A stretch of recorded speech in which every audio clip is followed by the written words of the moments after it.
ਜਾਨਵਰ ਇੰਨਾ ਕੁ ਕਮਜ਼ੋਰ ਹੋ ਗਿਆ, ਇੰਜ ਲੱਗਦਾ ਵੀ ਇਹ ਹੁਣੇ ਹੀ ਗਿਆ।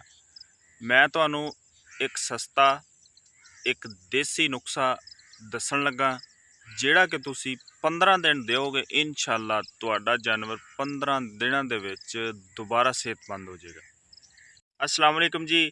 जिन्ने भी भरा मेरी वीडियो वेखते सुनते ने उन्हां दी खिदमत च एक नवी वीडियो लैके हाज़र हाँ जी। अज मैं तुहानूं दस्सण लगा कि जिहड़ा बिल्कुल कमज़ोर जानवर है वो 15 दिनां दे विच किहड़े नुस्खे नाल वो किहड़े फार्मूले नाल दोबारा सेहतमंद होएगा। सारी गलबात मैं तुहानूं दसदा जी। अच्छा जी, अज वाली साडी वीडियो का टॉपिक है कमज़ोर जानवर का इलाज। इन्ना क कमज़ोर जानवर कि वेखण नूं इंज लगदा भी ये हुणे ही गया। अच्छा जी, जानवर साडे दो तरह के कमज़ोर हुंदे ने। एक जानवर हुंदा है सूह के कमज़ोर हो जाता है, एक वैसे ही कमज़ोर हुंदा है खारिश की वजह तो, उस तो बाद पेट च कीड़े ने उन्हां दी वजह तो। अच्छा जी, जिहड़ा कि सूह के कमज़ोर हुंदा है या वैसे खारिश और पेट की कीड़ियां की वजह तो कमज़ोर है, ये मैं तुहानूं जिहड़ी दवाई जिहड़ा नुस्खा दस्सण लगा तुसीं दोवां नूं देना है, ठीक है। अच्छा जनाब, पहले नंबर ते इंज करना जे, आधा किलो दुध लैना है, आधा किलो दुध दे विच शक्कर पानी है, उस तो बाद सौंफ पानी है 2 चमचियाँ, ठीक है। इनू काढ़ लेना है, काढ़न तो बाद इनू ठंडा करना जे। ठंडा करन तो बाद इहदे विच तुसीं शहद दी 1 चमची मिक्स कर लो, कम से कम एक, अगर ज़्यादा तो 2 भी कर सकते हो, ठीक है।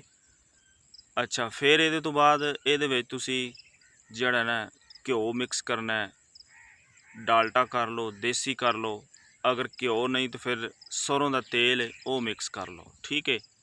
आधा किलो दुध दे विच तुसी कम से कम जड़ा ना 5 चमचियाँ घ्यो है तो वह पा लो, नहीं तो सरों का तेल मिक्स कर लो, ठीक है।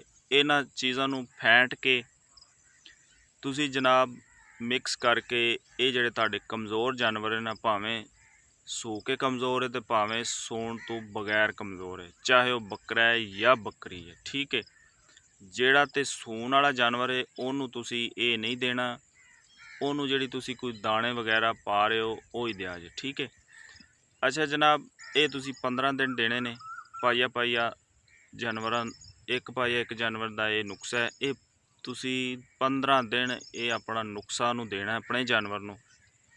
इंशाअल्लाह तुहाडा जानवर 15 दिन तो बाद उसकी सेहत काफ़ी बेहतर हो जाएगी। उस तो बाद फिर तुसी दूसरे नंबर ते ये काम करना है कि तुसी दाने उन्होंने पाने ने दड़ा के, सबूते नहीं जे पाने, क्योंकि मजदा कमज़ोर होएगा। उन्होंने दड़ा के पाओ और उन्होंने भें लो, वो उबल थोड़े जे फुल जाणगे, वो नरम हो जाएंगे, ठीक है। वो तुसी पाइया एक जानवर नूं डेली वो भी खवाने जे, ठीक है। ये जड़ा मैं तुहानूं इलाज नुस्खा दस्सण दिया, ये तुसी शाम टाइम जड़ा ना पट्ठे शट्ठे खाण तो बाद देना है। एक टाइम रख लो, शाम नूं दे लो या सुबह दे लो या दोपहर दे लो, लेकिन सब तो बेहतर तरीका शाम दा जे, ठीक है। ये जी कमज़ोर जानवर का देसी इलाज नुस्खा, इंशाअल्लाह दिओ, 15 दिनों में तुहाडा जानवर बिल्कुल ठीक हो जाएगा, ठीक है जी। इंशाअल्लाह